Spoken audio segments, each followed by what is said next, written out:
Of Grass is Greener and our panel discussion. My name is Marguerite Frary. I am the chair of the Social and Economic Justice Committee at the New York City chapter of Citizen Action of New York. We're a grassroots organization that fights for justice across New York State. Our committee's been working on the campaign to legalize marijuana in New York for almost a year now, and we're very excited to continue this important conversation with all of you tonight. As we move forward to hopefully legalizing here in New York State, I want to see more folks who look like me get into the industry. Black and brown folks, we haven't been able to obtain that wealth. I mean, we're owed so much other stuff, but we'll keep it to the cannabis for today. We have our lovely panel here, and I want to give each of our panelists a chance to introduce yourself. Let us know how you're connected to this topic. So let's start on my left. Good evening, everybody. Well, my name is Javier Lopez. I currently work at the Red Hook Initiative. It's a not-for-profit group based out of Red Hook, Brooklyn.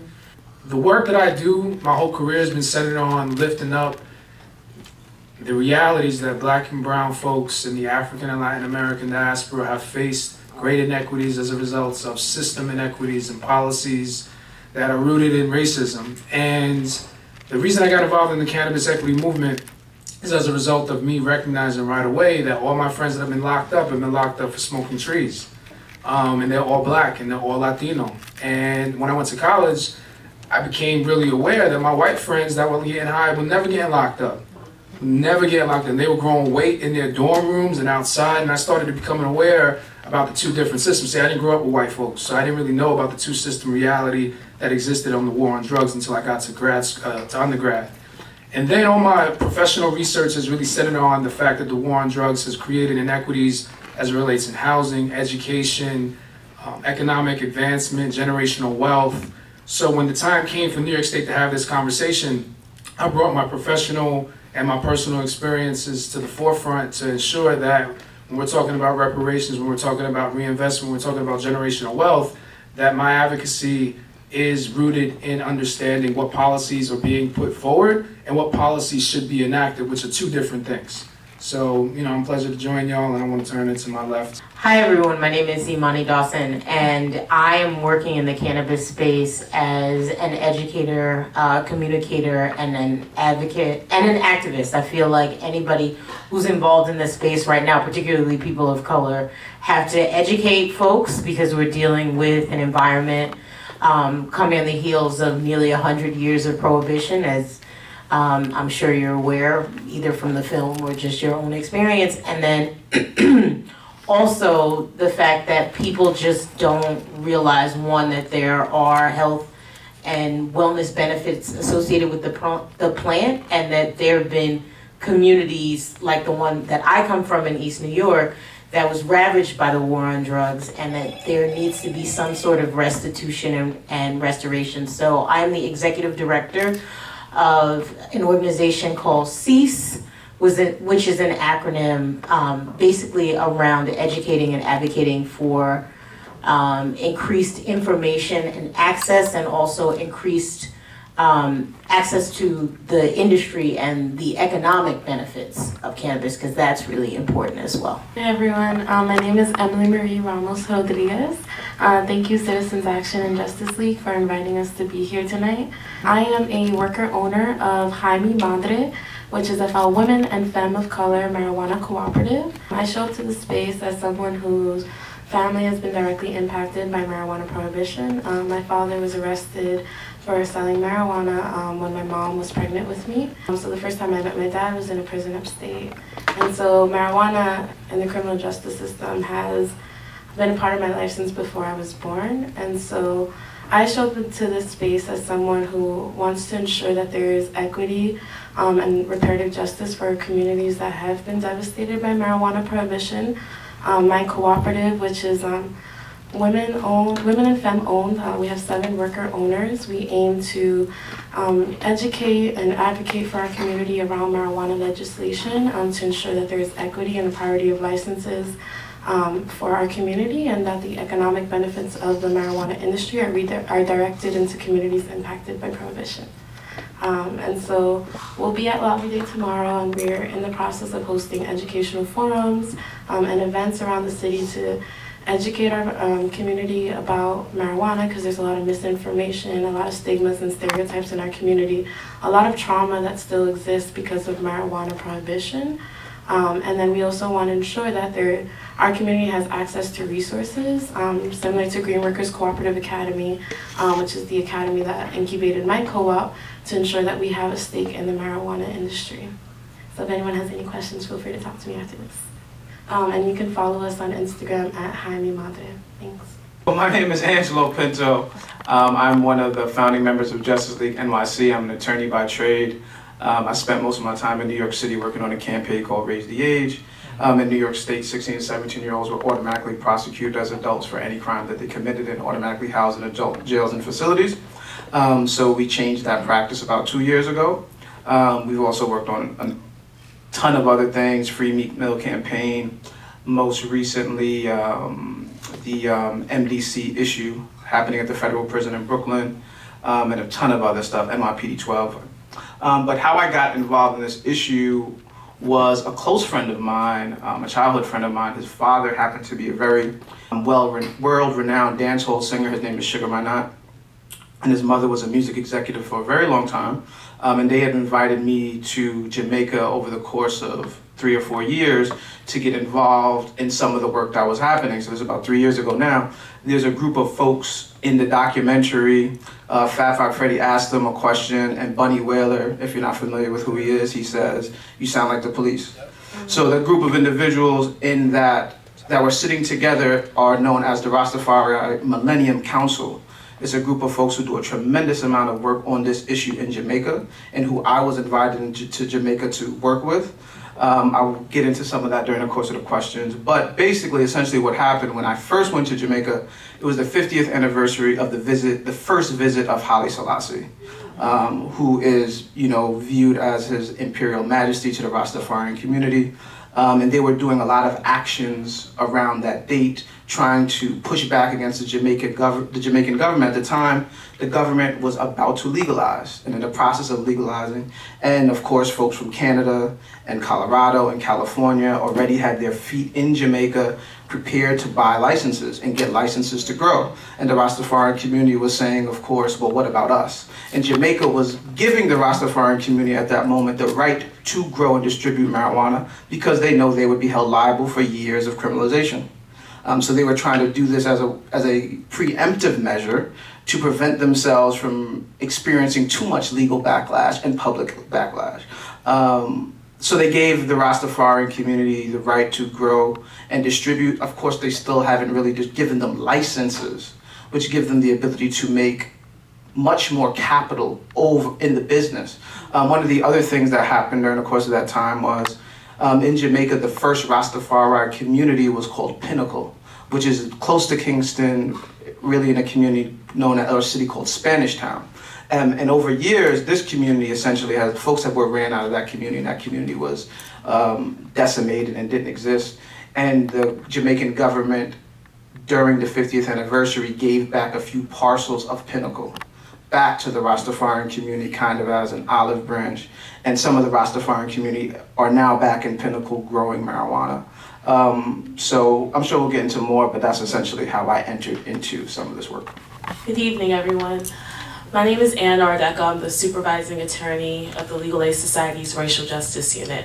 And so how I got involved with doing marijuana legalization, activism, and work actually stems from my childhood. I actually grew up in a predominantly white, wealthy area. And I remember having seen some of my peers use drugs, have access to drugs. It was frowned upon, but no one was criminalized. I actually know kids who they robbed an animal clinic to get Special K. Nothing happened. Everyone knew who was involved. And so my family, I was raised by a single mother. We were the brokest family in a really wealthy area. And we moved to an area that made sense for us to live. And I was in a predominantly black area, and I saw kids getting criminalized for everything. And nobody was using the type of drugs I saw in the predominantly white area. Nobody was using cocaine, nobody was using Special K, and God knows, there were things I had never heard of before that I knew about from being in the area I grew up in. But I was seeing kids get locked up off of marijuana, and honestly, just smoking, hooking up, and doing stupid things. And so it pushed me to go to law school. And so in law school, I did work around educating young people about their rights and doing things like that. And then I became a public defender. I practiced in Brooklyn for many years, and I was working in Brooklyn when Ken Thompson said that he was going to decriminalize marijuana. And yet, the courts were still packed with black and brown people still having marijuana cases. And so what's led me to this work is because the only people who have ever been impacted by the war on drugs are black and brown folk. And if we're really going to have a reckoning with this legacy of consistently traumatizing, harassing, and stealing wealth from certain communities, and now we're transitioning into a place where we're now going to make it accessible for people to have wealth off of this thing, we have to break that cycle of keeping and boxing people who've been impacted out. So that's why I'm here, and I'm excited to talk with y'all.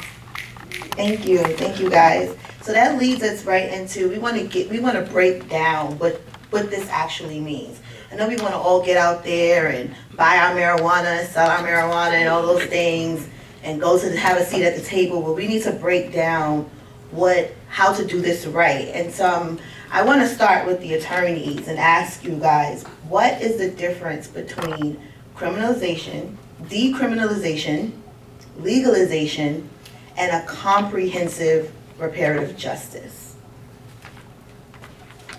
Ladies first. Sorry, Angela. So currently in New York State, we actually have decriminalization. We've had it since the 70s. And so a lot of people know, and like even when I talk to young people, when I do know your rights, they're like, we're allowed a certain amount of weed. Like, no, there's no amount of weed you can carry on you that's legal. However, it's been decriminalized, which means that you can receive like a citation, a ticket, you can have a civil fine for marijuana. But also, because officers have discretion, there is still the corollary version of all of those like civil violations in the criminal penal code still there. And so literally, if you're an 18-year-old kid stopped for like, I don't know, a turnstile jump or just being harassed by a police officer, they can find weed on you. And that officer in that moment has two choices, or three, honestly. He can let you go, which they do oftentimes. Not all the time, but they do it enough that kids will be like, oh, I mean, they're not looking for weed, they're looking for guns. He can write you a ticket, which means you will have to show up to court. And if you fail to show up to court, depending on what type of ticket he gave you, you will go, like you'll get arrested for a warrant. Or the third is he will put you through the system in some fashion. And so in New York, even though it's decriminalized, which means there is like a civil area that you can handle small amounts of weed, oftentimes if you're a person of color, you're not seeing the decriminalized version of like the system. You're seeing the criminal version.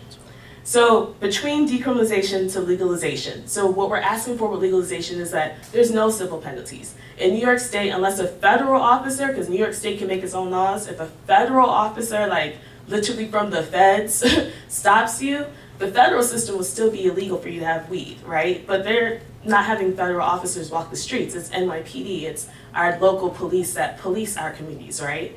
And so in New York State, if we legalize it, no matter how much, well, depending on what passes, if you have a certain amount of marijuana on you, you can't get a ticket, you can't be put through the system. It is legal. It's like if you have a bottle of wine unopened with you, like they have to leave you alone, right? So what we're pushing for with the Start Smart campaign is actually to have comprehensive reparative justice, because even if you legalize it and you allow access to it, who gets the ability to sell and make money off of it? Because the vast majority of us are not going to go to business just because it's legal now. A lot of us are just going to be casual users. Who gets the opportunity to actually build an industry or build capital or build wealth off of it is what we're trying to address now. So right now in New York, it's decriminalized, which still means you can be locked up, right? We're pushing for legalization, and we want to make sure we have actual reparations attached to that. Yeah, I just want to touch, I think that was perfect. I want to throw something else kind of into the fire. So one of the things that was the conversation in Jamaica, two of the pieces of the conversation that were different from what was happening in the United States, and I think what's happening in a lot of places, was around intellectual property and also around indigenous rights. Right? So it said, what right does the Rastafari community, and in Jamaica there's 3 indigenous groups. There's the Rastafari community, a group of folks called the Kumina, and also the Maroon communities. And the question is, what kind of indigenous rights does this community have to grow and distribute ganja regardless of licensing? Right? What kind of indigenous rights does any indigenous group who has been criminalized or prosecuted for ganja or marijuana have to grow and distribute these things without licenses, without legislation, right? So there was that conversation, and there was an indigenous march that happened my first trip there as well. The other piece is around, and that is also connected to, and what's come up more in Jamaica is, what are the rights of the land, right? And because the thing is this too, what I learned from the Rastafari community, they don't believe in the recreational use of ganja. The ganja use for the Rastafari community is a sacrament. So it's a part of a sacred practice. It's a part of their spiritual practice. And the piece of it, people think about the use of ganja, the smoking of ganja, but it has so much more to do with their relationship to the land and honoring the land, right? And not simply a relationship with the land to cultivate capital. That is not their relationship to ganja. So it's also about shifting that relationship, right? And a lot of folks now are talking about this, and I don't want to go on a tangent, but they're talking about the notion, this idea that black capitalism can address what's happened to black folks in America.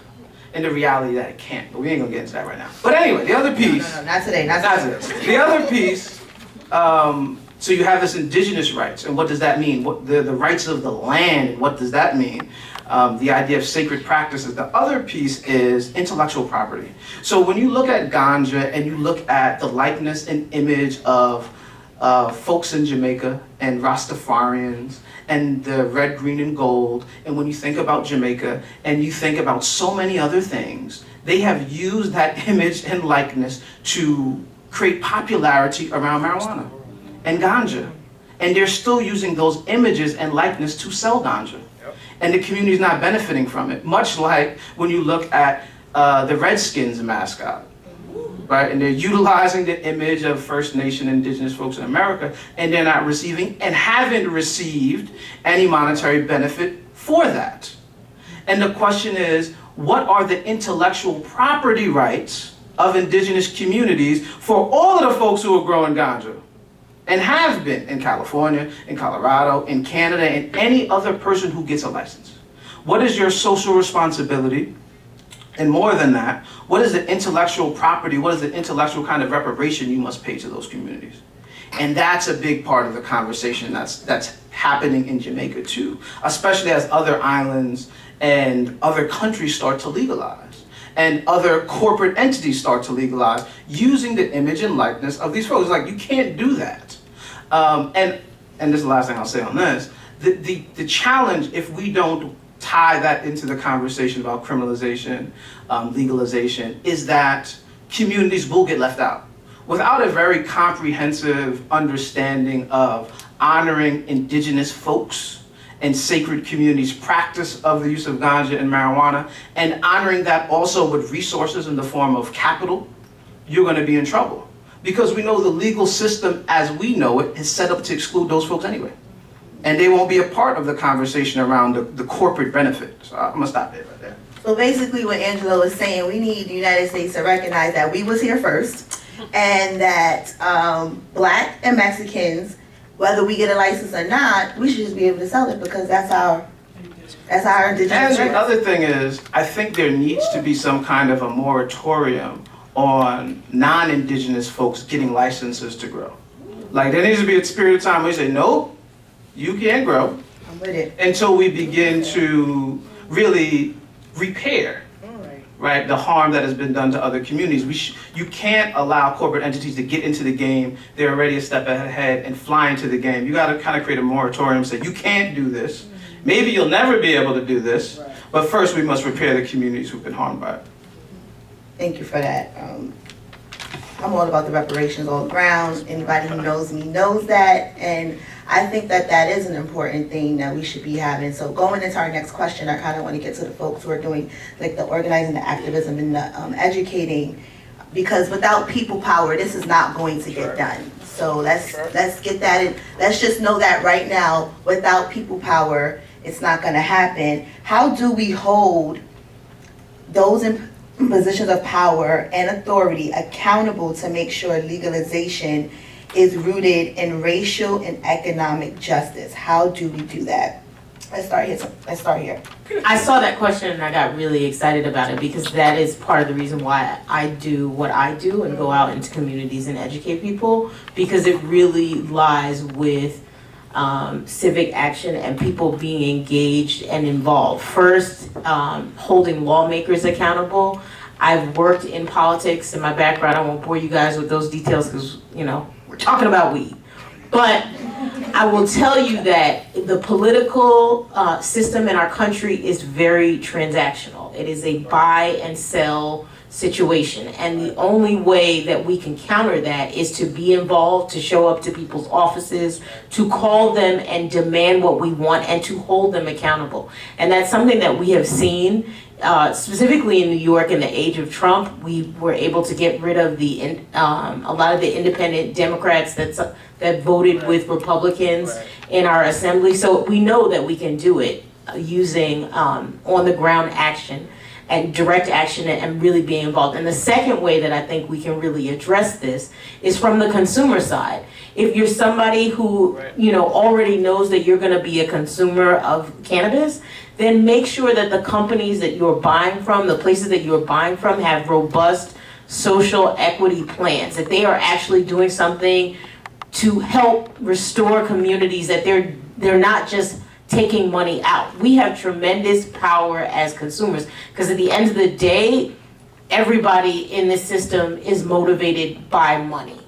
And if we stand up and say, okay, if you don't have a socially responsible approach to being in this industry, if you're not trying to find ways to incorporate people who are responsible for there being a cannabis market in the first place because they were fueling the underground, or the people who were the purveyors of cool. Angela made a great point about folks in Jamaica who were responsible for making cannabis international. And I would make the argument that here in the United States, Black and brown communities over the past 20 years have made it cool and normalized it, because when I was growing up, it was very sort of associated with hippies and a counterculture that most people didn't feel comfortable with. And then here came hip hop for our generation, introducing it. Snoop talked about Dr. Dre and the Chronic. I remember listening to Cypress Hill. So our communities are responsible for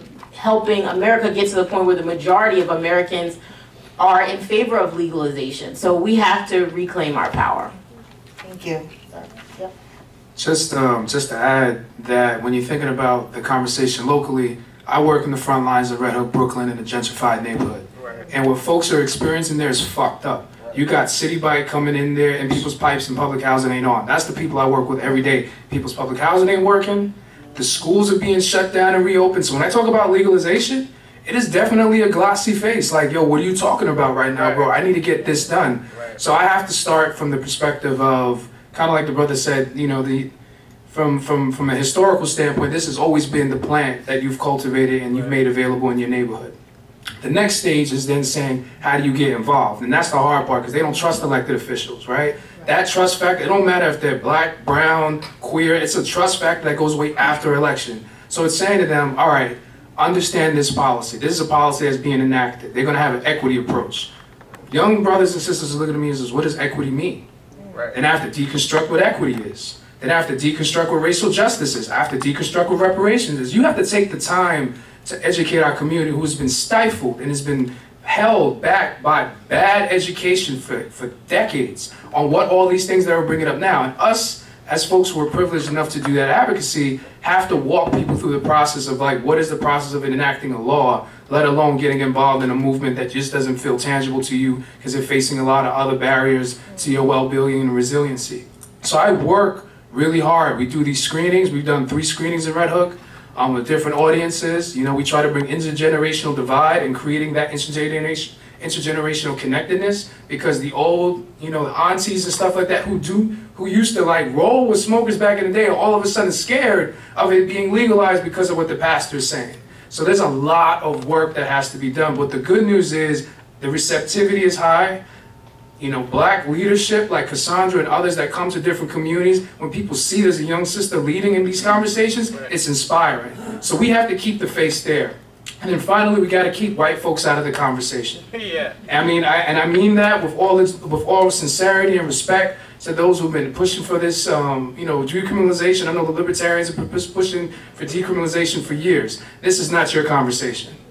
You know, you got to step off and step back, and we have to step in and hold our people accountable. Last thing, elected officials in their offices do not know how to compromise when they don't have power. So when they're in the Senate and the Assembly, they're looking to their leaders to really set the tone as opposed to leading with amendments. We have to move our elected officials that may be not feeling that they got power, that they can lead with amendments that actually prescribe what the response needs to be, and not look to those who are compromising in the back offices of Albany to always get things done. And that's a big change for members of color who have kind of like waiting for the signs to when they need to weigh in on certain issues. That's a big feedback thing that I'm getting from a lot of electeds out in Albany, is that they don't know how to weigh in because they're relying on a couple of people doing all the negotiation. And I just want to say that is really important. I know that sometimes going to Albany, I go to Albany all the time to lobby. It is hard for folks in our community to get there because we're working 2 and 3 jobs, and it kind of like seems like we're out of the conversation, but they all have home districts. And so I know that when you came to sign in, you could also look up who your assembly and senator, we're doing both, look who your person is. You can call their Albany office, you can call their, wherever you live, Bronx, Brooklyn, Harlem, Queens, call their office there. If they're not, flood those voicemails. They need to see that we, black and brown people, we are the face of this, and that we're pushing it, and it's not a white liberal progressive agenda, and so that we don't get left from the table. And I want to bring you in, my sister, because I know that you are our business owner on the panel. So how do we transition from underground market to a legal market and make sure people who have been criminalized for marijuana, like your father, benefit from legalization? Well, first and foremost, it has to happen in the legislation. Like, there needs to be language in the legislation that prioritizes licenses for people of color. There needs to not be a recriminalization of people who are in underground markets, who are barred from licenses for whatever reason, if it's a criminal record, capital, lack of resources, and entering the legal market, or like immigration status even. And so we need to ensure that there is a transition happening through like business incubator programs and other supportive resources to ensure that the people in the underground market can transition into the legal market. They are the original farmers, practitioners, street pharmacists of marijuana, and we can't block them out from this industry. They have to be centered in the legislation. And before we can even talk about entrepreneurship in the industry, like Cassandra said in the documentary, we have to talk about reparative justice. How are the communities that have been devastated and damaged? People are still in prison right now for marijuana-related crimes. People are still trying to rebuild their lives because of a marijuana conviction. There are people who have been deported because of marijuana convictions. How are we going to repair the damage done to those communities before we talk about giving out licenses so that people can start benefiting from this industry?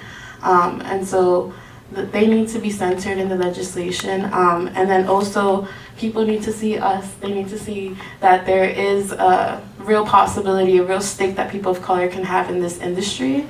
Unlike what was said in the documentary, you know, we are business people. Just because the government decided that marijuana was going to be illegal and it was going to be criminalized and they were going to target our communities and lock up our communities for marijuana does not mean that we don't have businesses.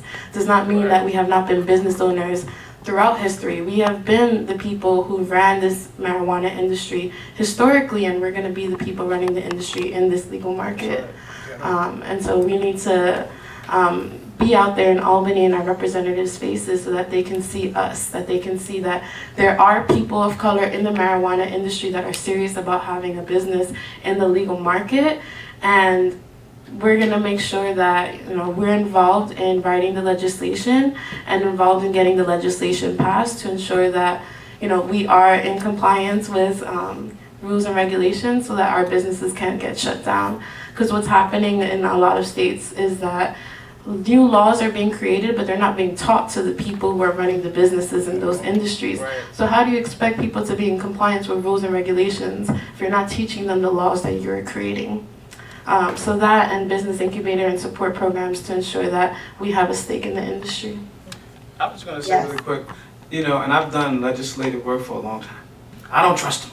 The elected officials, I don't trust them, not one bit. Even the good ones, even the ones that I talk to and sit down and know they're half decent, I don't trust them. And oftentimes one of the things you see when legislation actually passes is there is a gap, there is a challenge with the actual implementation of what people now have legislated. It's a huge implementation challenge. You see that with Raise the Age Now. One of the biggest challenges when I think about what's happening is, and in Colorado about 4 days ago, they had their biggest marijuana arrests and seizures in their history. In Colorado, like 4 days ago. They seized like 40,000 plants, $2.3 million, 50 people were arrested because these are folks who they were saying were operating on the black market, right? And one of the things that one of the challenges for me around legalization is I know that black and brown folks who are operating outside of the legal market are going to be arrested, targeted, and thrown in jail. That's what's happening. And one of the other things that's happening is a sustainable way in which we had jobs and meaningful employment is disappearing. If legalization happens and we aren't the ones who get the licenses, you're going to have a whole economy disappear before our eyes. And I'm like, hold on, we can't let that happen. Because so much of our resources was happening on this black market. Like folks were surviving and having meaningful lives because of this. So I think that's a very important thing we have to pay attention to. I think we always got to pay attention to and pass legislation. But I think we have to pass legislation with the mindset that legislation isn't going to do everything we need to get done, and understand what the gaps in passing legislation will be and what gaps we have to fill in the community. But the last thing I'll say about this is I think part of the challenge on how we're entering the industry is we're thinking about it from the perspective, a strictly capitalist perspective. It's like people want to enter the industry and make money, and and I think that's fine. But I think when I think about this and think about ganja and the medicinal impacts of it, when I think about ganja and the connection to indigenous groups, it has the ability to be so much more. It has the ability to be a business. It has the ability to educate people about the history of this. It has the ability to change people's relationship to the use of land and resources as we are dealing with climate change and a host of other issues. And it also has the ability to begin to address years and years of trauma for folks. Like there's a lot of folks I personally know who self-medicate. You know, and I think for the folks who've done that and are doing that, there needs to be programs set up where folks aren't paying for weed. Right? If you're self-medicating, I think that's a tremendous way to begin to use ganja as a restorative and a reparations program. Black and brown folks should not be paying for weed.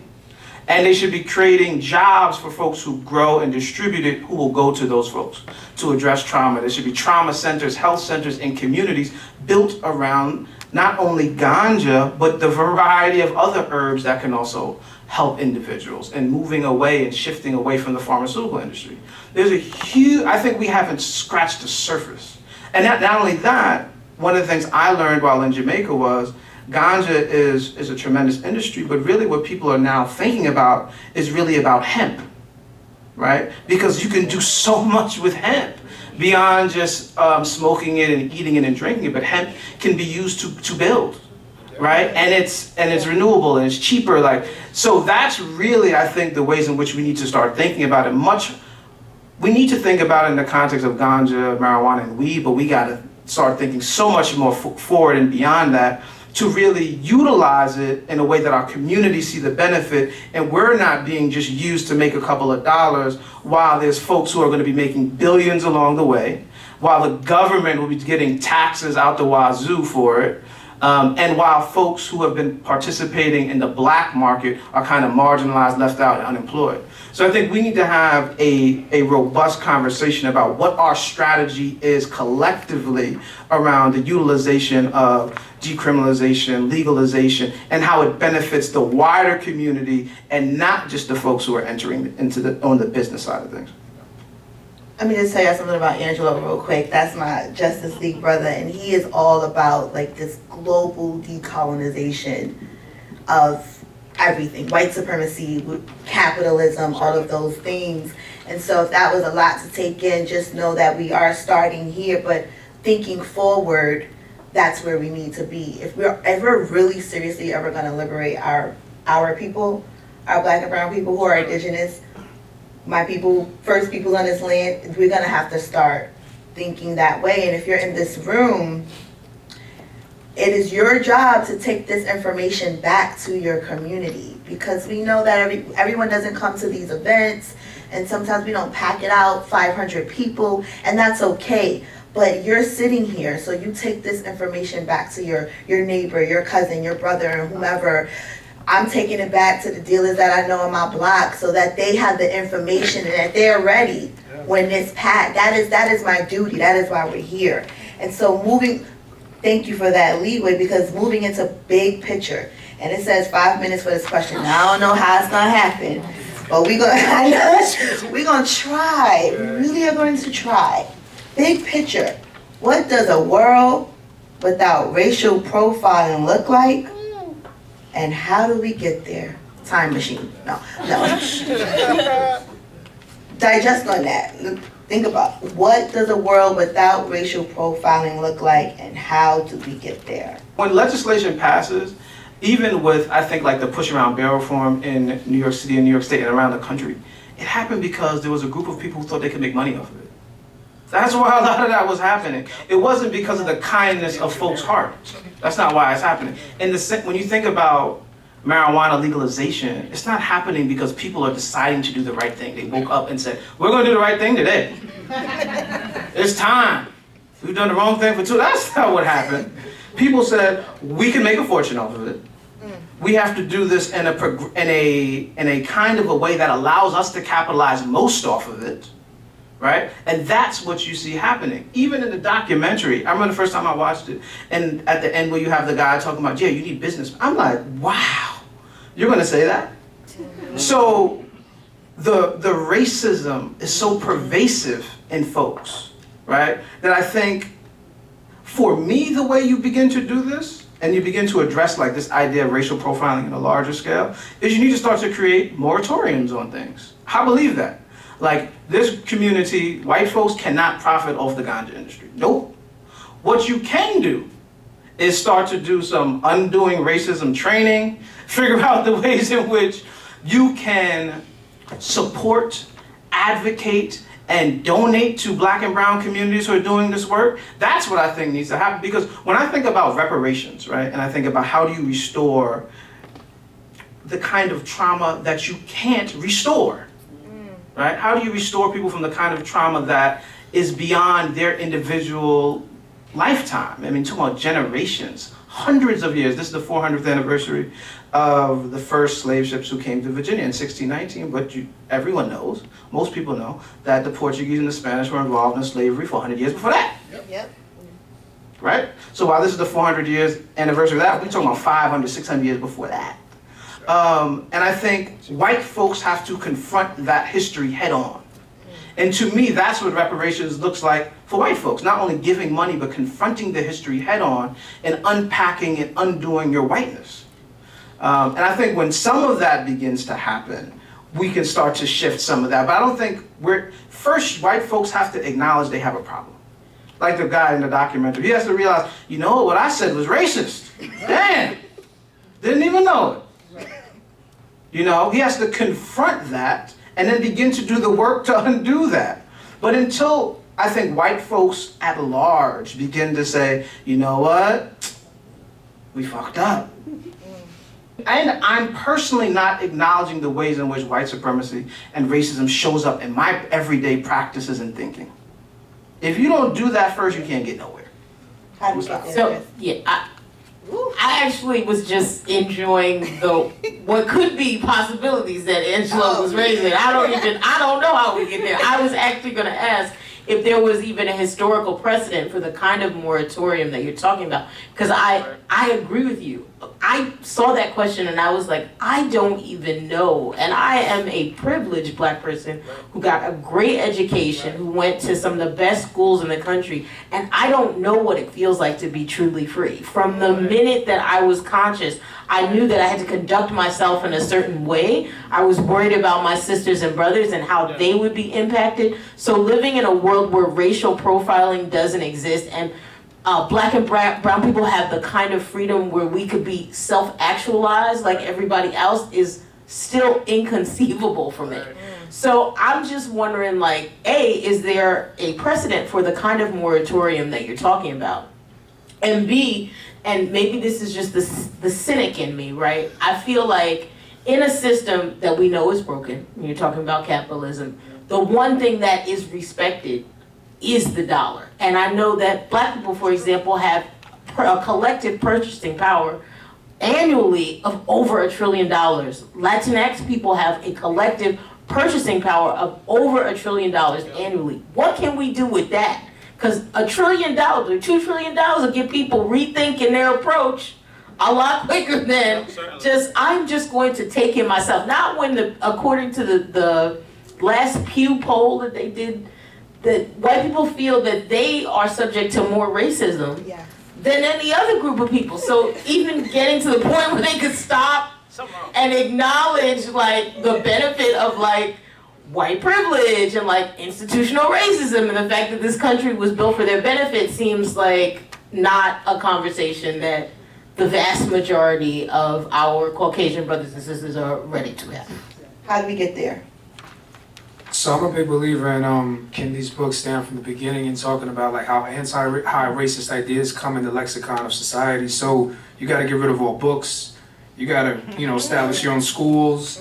You have to really become, you can, be a proponent of socialism or communism. You really have to get rid of all the systems that form the forms of oppression that our communities have experienced. And that shit may not happen in a couple of lifetimes, but you really have to really think about, we got to own our own schools. Like, it starts from the books. You know what I mean? The books were telling folks scientifically and from literature that black people were brutes and black people couldn't be trusted.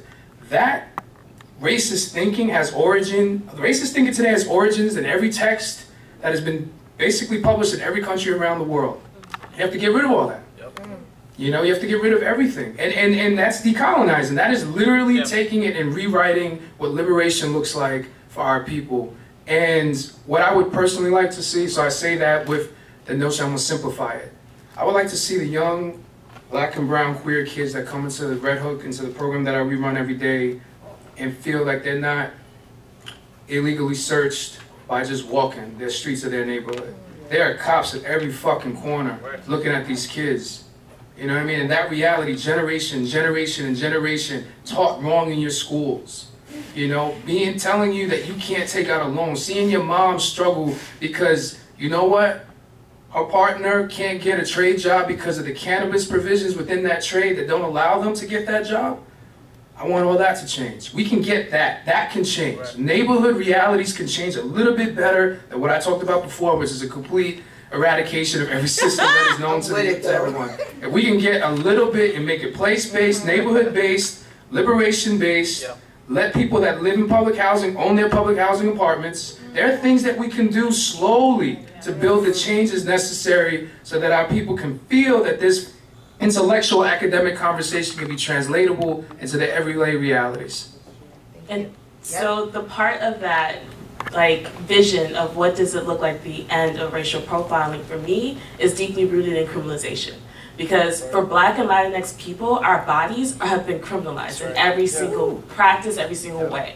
And so when we think about how do we get to the end, we need to start to bankrupt these systems that criminalize our bodies. And that starts with Like, marijuana is great. I'm 100% down for us to like stop the criminalization of marijuana, legalize it. But what about the other substances that are trapping our people still? What about the over-criminalization of our communities that we still have to deal with? What about the way that the justice system essentially only criminalizes Black and brown people when we know crime still happens in all communities regardless of race?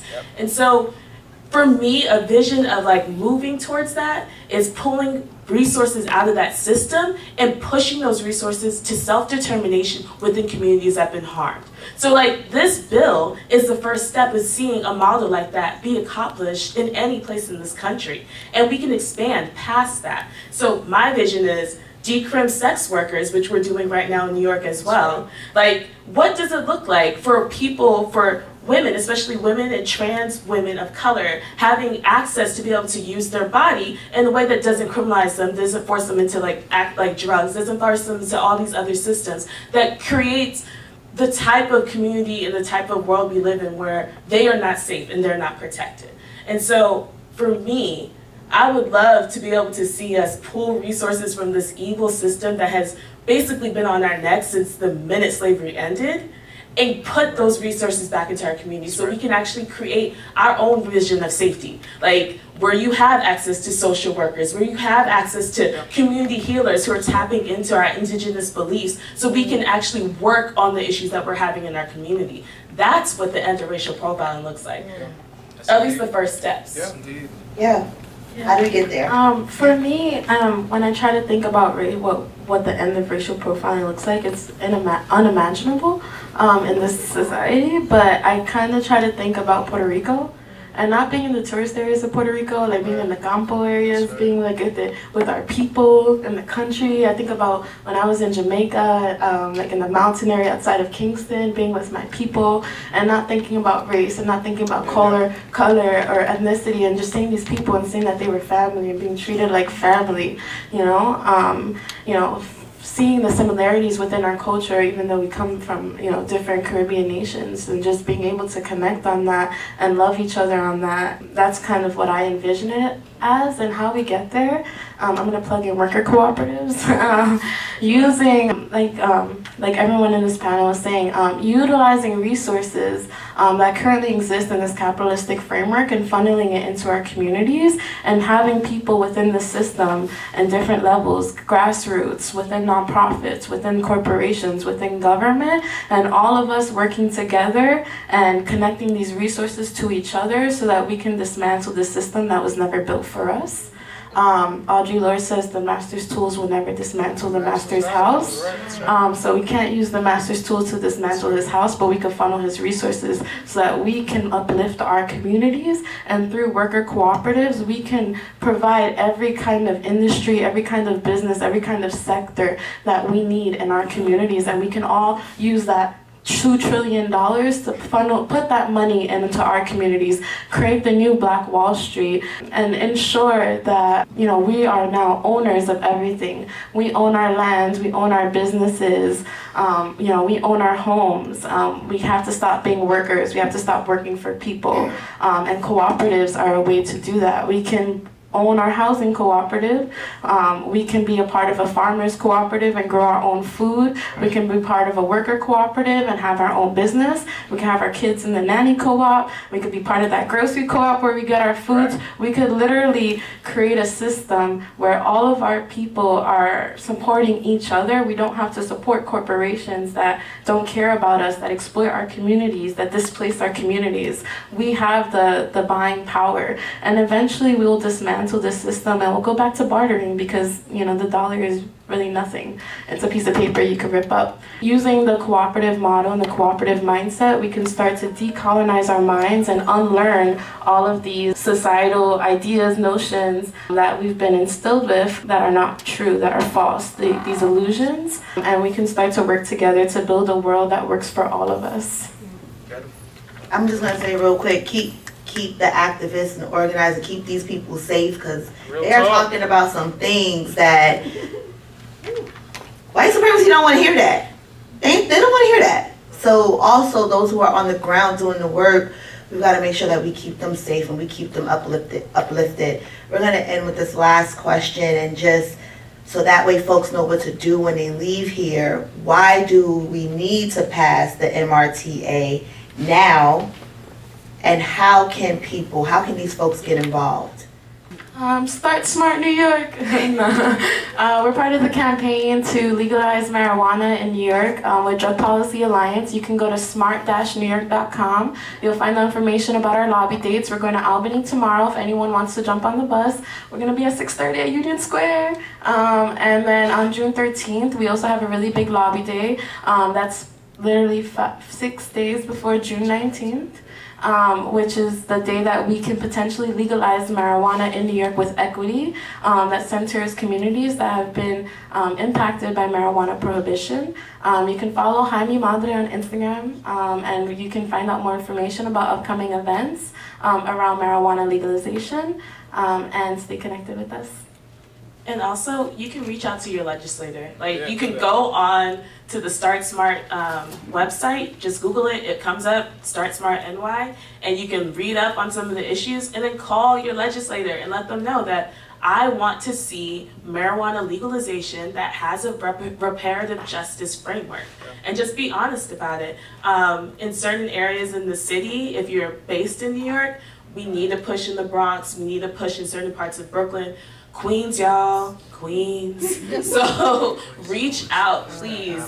You guys have a voice. And then also, you have a community, you have a sphere of influence. Your friends, the people you work with, start to talk about these issues. Start to make them understand that not only could you have access to marijuana in New York State soon, but you can also have clean marijuana, that does not have any association, or at least it has an association with cleaning up the mess that this war on drugs have left us with, right? The beginning of healing. When we think about how much harm has happened, that film showed all those black bodies that were lost. And then they were criminalized in their death by marijuana. Let's think about Ramarley Graham.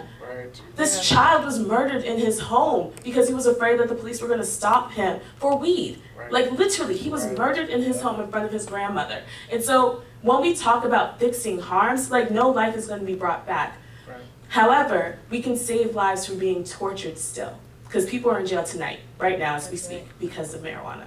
Just to add, if you're not necessarily a person that believes in the system, because there's a lot of people I ain't going there, I'm going there. It's important to just be active in that voice of saying what you do not like in the legislation, what you do not like in the policy, what you do not like in policing. You can be active in that space. I don't necessarily agree with everything in the legislation. Hell no, I don't agree with a lot in the legislation, but I bring that up in my space. You know what I mean? I make sure that people have the opportunity, because of my privilege, to be like, what do you mean, Javi? I'm like, this is what I mean. They can agree with me or not, but the voice is there and the platform is there, and this legislation allows that type of neighborhood conversation or citywide conversation to happen in an authentic way, because you can talk about it because you know it's going somewhere. It's not like when it was back in the days, it may not happen, it may not happen. It's going to happen at some point. I don't know when, but it's going to play out. So be active, be engaged. Even if you're a proponent or opponent, it's important to be involved. And just in terms of the MRTA and why now, I agree with Javi and everyone here.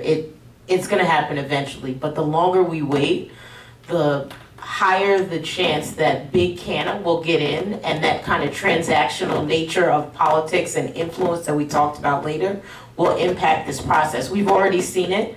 The 10 operators or 9 operators that we have here in New York are a lot better funded than the grassroots organizations and the co-ops and the small businesses that want to be in this industry. And then now, those people are starting to be acquired by the billion-dollar cannabis brands. So, all those big Canadian companies, they're here in New York too. They want a piece of this market too. And they have the money to influence the political discourse. So the sooner we get it passed and the sooner we put our foot down and demand equity, then the greater chance we have of achieving real marijuana justice. The longer that takes, the harder that becomes. And if it legalizes on the federal level with an administration that is unsympathetic or even openly hostile to black and brown lives, you can forget about any sort of equity.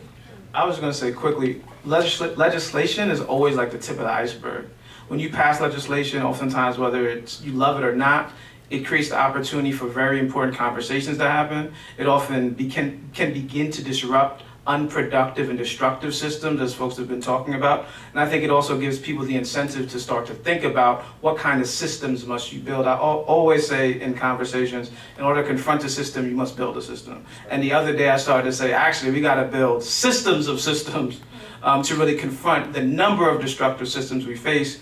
I think we have to decolonize, and I think as we do that, that's like confronting the system, we have to re-indigenize, which is us building the systems we need. And I would say, if the corporations don't do what we want, we have to also boycott white weed. You know, we have to boycott white weed. And I'll end with that. I just want to say thank you to the panel. If you please give it up. A lot of knowledge on this panel, a lot of melanin on this panel. I had to put that out there.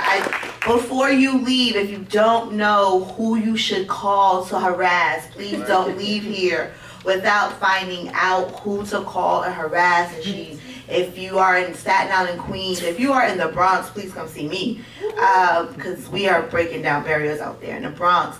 Thank you so much for coming. Before we go, we do have the raffle, and we have it by our Black entrepreneur. She is running this business. Her products are amazing. She puts a lot of love into it. That indigenous piece, how we just create, it's in us. We can do it. That's it. So, am I picking? No. Oh, you picking? It's your part. Oh, we got a couple. How many? We got 4 bags. We got 4 bags for y'all. There's 5 samples in each bag. 4 bags, 5 samples. Y'all gonna love it. Trust me. Go ahead. All right. So first number. Shuffle, shuffle, shuffle, shuffle, shuffle.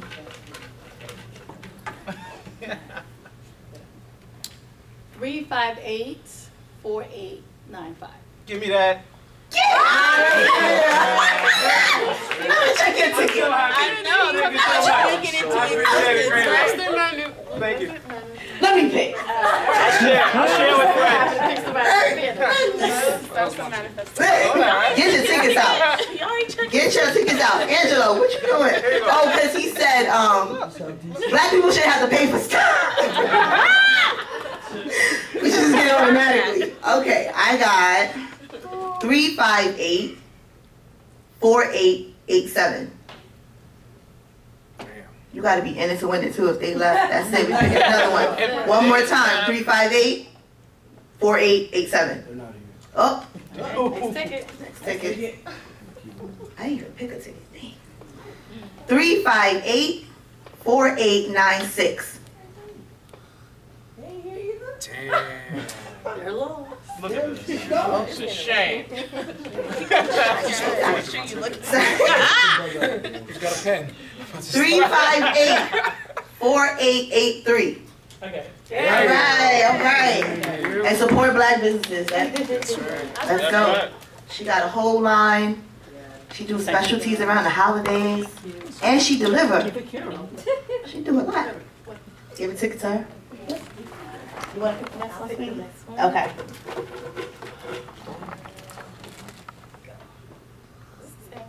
$358-4885. That's me again. No, I'm just playing. Oh, it's my man Mac. All right. Yes, sir. That's true.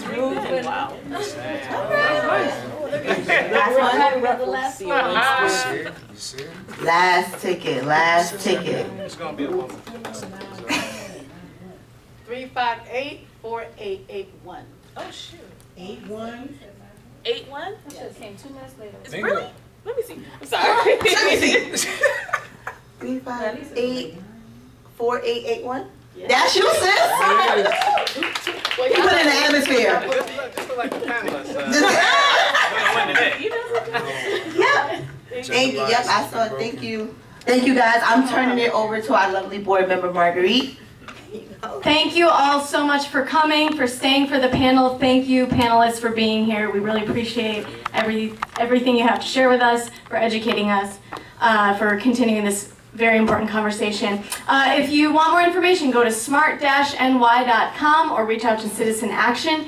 Please help us fight for marijuana justice. The end of session is June 19th. this year. If we want it passed this year, we got to pass it by June 19th. So let's make this happen, get involved, continue the conversation. Have a wonderful evening. Thank you so much for coming. Thank you.